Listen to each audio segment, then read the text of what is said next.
Hi, everyone, and welcome back to a brand new episode of To Whom It May Concerns Hood Professionals, where we talk it out to work it out. As always, I'm your hostess, AP, and we're here with a topic that is hot right now. We're coming off the debacle that is the Oscars. And by now, everyone knows or have heard or has viewed multiple stories. The conspiracy theories are out. The conspiracy theorists are pumping out their information, and everyone is picking a side. And I am referring to the infamous Will Smith slap, the new slap that was heard around the world. I mean, literally, you had Asian markets. I mean, the videos were out immediately with them giving their interpretation, literally in the background. It was a sad day for all the Black excellence that went into producing this particular show, and I believe trying to revitalize or revigorate the Oscars from what they have become. And it's just like this very boring, very blasé type of award ceremony that not a lot of people were tuning in. And I guess this now gives people a reason to want to tune into the Oscars. But I feel like this is a topic that has a lot to do with mental health. And remember, this is the thing that I was talking about before, about we have to be able to check ourselves before we get to a point of where we explode on people, right? Because there is a quote by someone, and I think it's I think his name is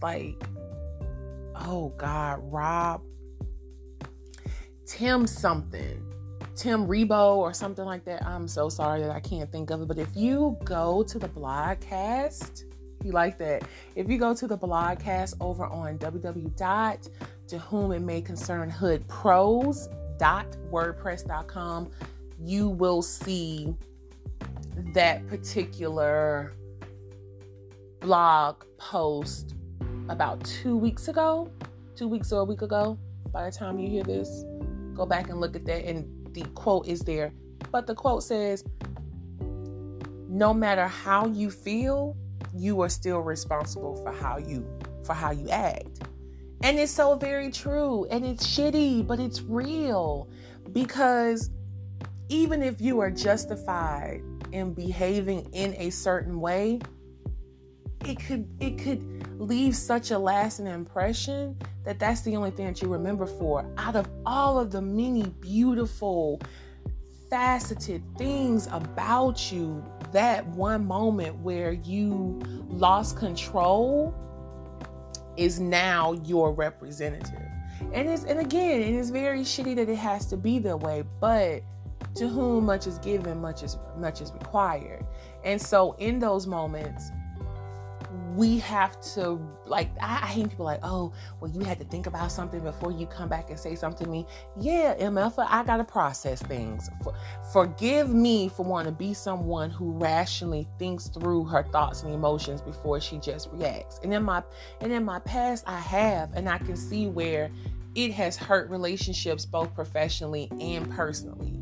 And now as I get older, number one, I want to refrain from putting myself in situations where I even have to quiet rage very quickly. And I also want to be disciplined enough in my emotions and in my feelings, and being able to recognize where is it coming from. Is what this person is projecting into the atmosphere, and I happen to be here. Is this really about me, or is this really about them? Have I really done something to them in this moment to offend them? Or is this just something you know what I mean? Because sometimes people are triggered, and it has absolutely nothing to do with you, and it has absolutely everything to do with them coming to a point where they've reached their threshold. And it's now I will say Chris Rock was very not me, because I don't see somebody putting their hands on me and I don't respond in the same manner. But then again, that's because, and that way I feel like he had the right to, because you were provoked. In this case, I do feel like Will Smith could have handled that situation completely different. I don't agree with him physically assaulting Chris Rock. I mean, that's just all it is to it. And that's just my take. And everyone can feel how they want to feel. Fortunately enough for me, I have this podcast to be able to share my thoughts and opinions and concerns. Right? Okay. So that's what I'm doing. So I definitely wanted to just have a quick conversation on that to tie into, once again, mental health, making sure that we're checking in with ourselves, we're checking in with one another, we're checking in with our friends, we're checking in with our coworkers, especially those coworkers that you are cool enough with, where y'all have that rapport. I think it's healthy to check in with them and just to ask them, hey, is there anything that I can do? Is there anything that I've done? Do you feel like I am mishandling communication with you?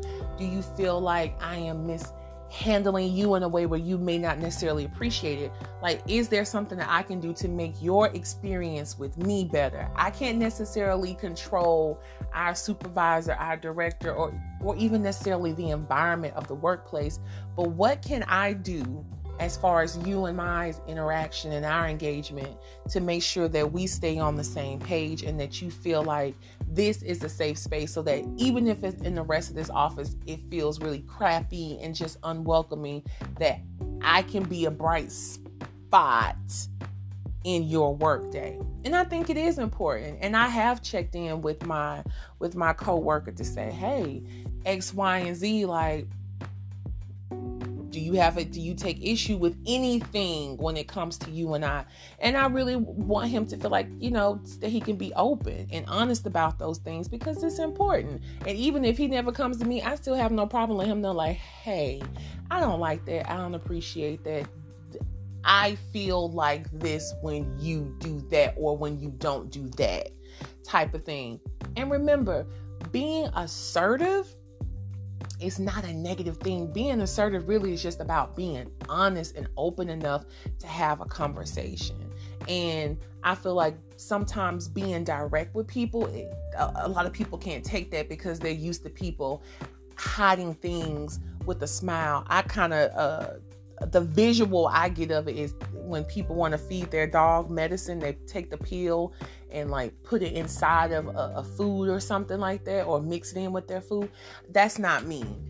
Because when I really have something to say and I really want the message to get through, I'm not sugarcoating, I'm not hiding. Now, that's not to say that I'm being disrespectful or insensitive or inconsiderate. It means to say that I am confident and honest enough to come to you and say, this is the current issue at hand or concern that I have, and I just want to know, how can we work through it?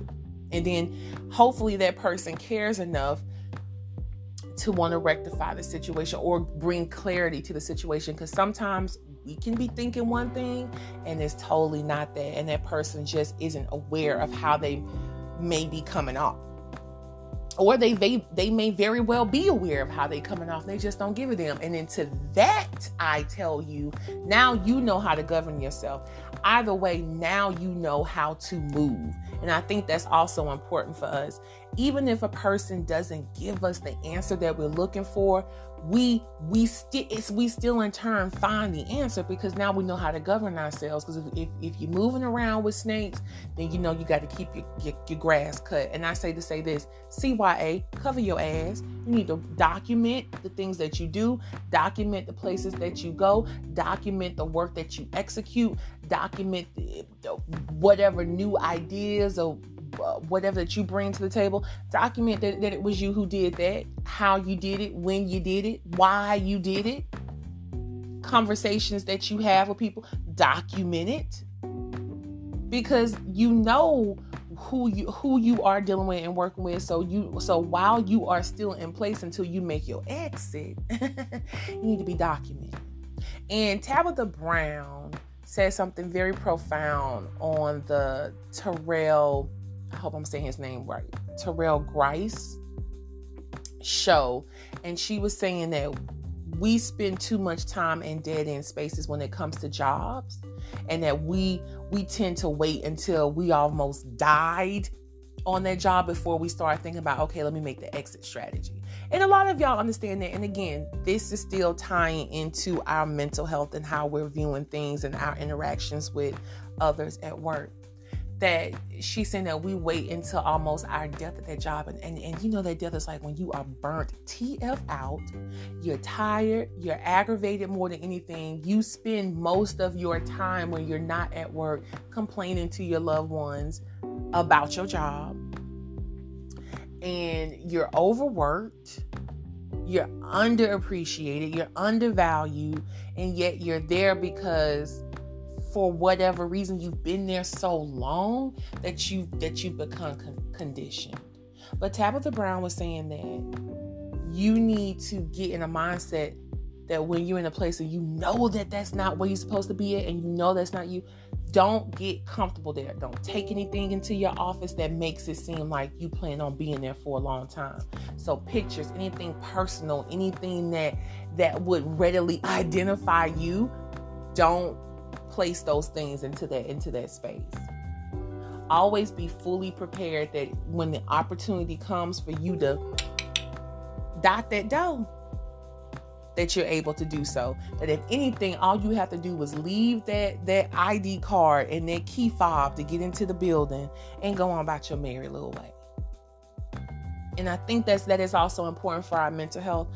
Me personally, to be candid and to be transparent with you all, I have decided to take up therapy.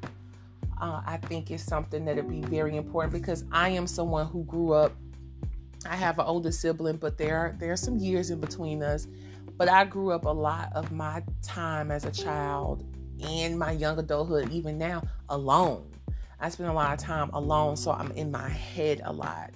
And although a lot of people are like, oh, you're very sociable, this and the other, I know how to be sociable, but I'm also a type of person that when I've reached my limit of being social, I don't care where I'm at, who's around, I'm shutting down and I'm getting the hell on and I'm chucking the deuces.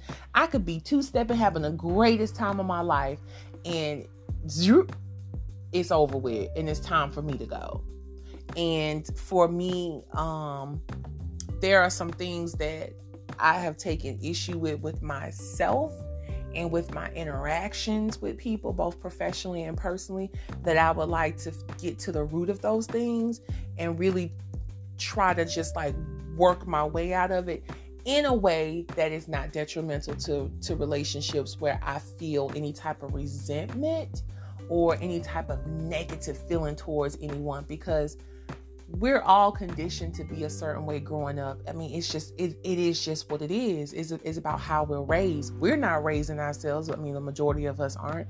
We are taking on characteristics and ideals and ideologies of what we are around. And some people are very successful in being able to just like cut the umbilical cord of childhood traditions, and then you have people like me who are so busy analyzing like, okay, well, what does that mean?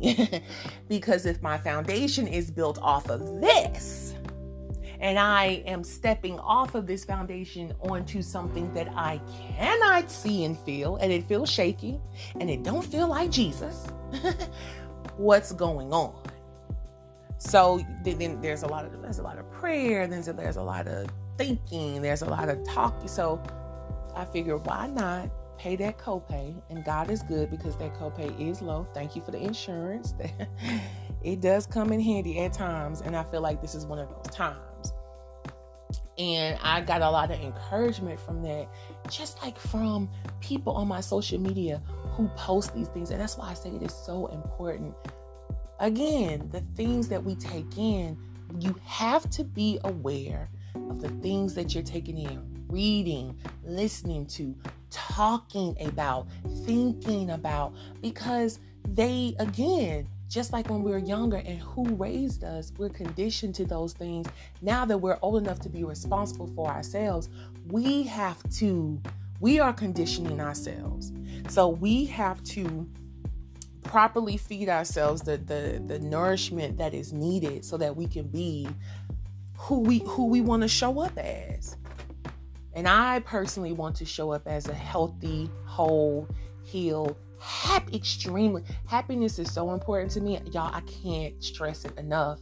To be churchy, if I had 10,000 tongues, I couldn't express how important it is for me to be happy. I want to be a happy Black woman. More so than being a strong Black woman. I do not like that narrative, and I know I'm probably going on a different tangent, but just follow me, walk with me, hold my hand with gloves on. You know what? Don't hold my hand, just walk with me 6 feet. So more so than that narrative, I want that narrative to go away for Black women, because I feel like we are not given the space to be fragile, to be soft, to be weak. And when I say weak, not in a derogatory way, but to be weak as in we require strength of others to be uplifted, to be encouraged, to be motivated, to be loved upon, to be gentle.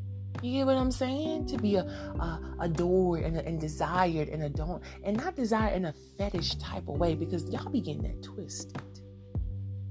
So I want that ideal happiness for myself that I know that I can create. And for me, therapy is just an additional tool set that I can use to do that. And that is something that I will advocate for anyone. And and if you're interested, I'll definitely give you updates on how therapy is going. I have yet to have my first session because, honey, I scheduled an appointment and they changed it on your girl. And then they asked me to reschedule. And then I scheduled one. And then they came back around and gave me another time. And I'm like, wait a minute. Are we getting off to a bumpy start? Because I'm already starting to feel some type of way. We haven't even said 2 words to each other. So that's just that on that. But again, coming back to the point with mental health, I really just want you to protect yours. And I want you to take steps, and I want you to gather resources, and I want you to take tools to realize that we have been conditioned to certain things. And if you've been successful in unlearning some things that made absolutely no goddamn sense in your life, because your life is not your parents' life. Come on, somebody, because I'm preaching. I'm talking to somebody besides myself.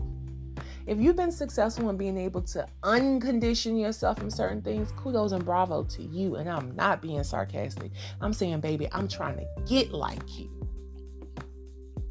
But we have to take notice.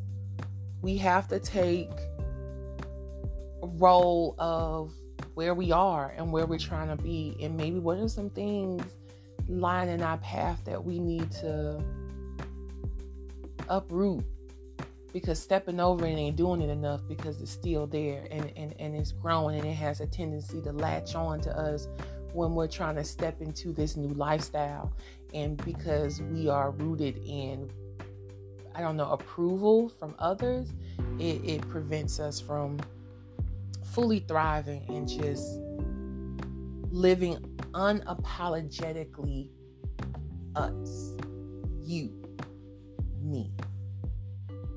So I definitely want you to check your mental health so that you're not a Will Smith and you're not getting your ass up, walking up on people who are doing their job and smacking the shit out of them.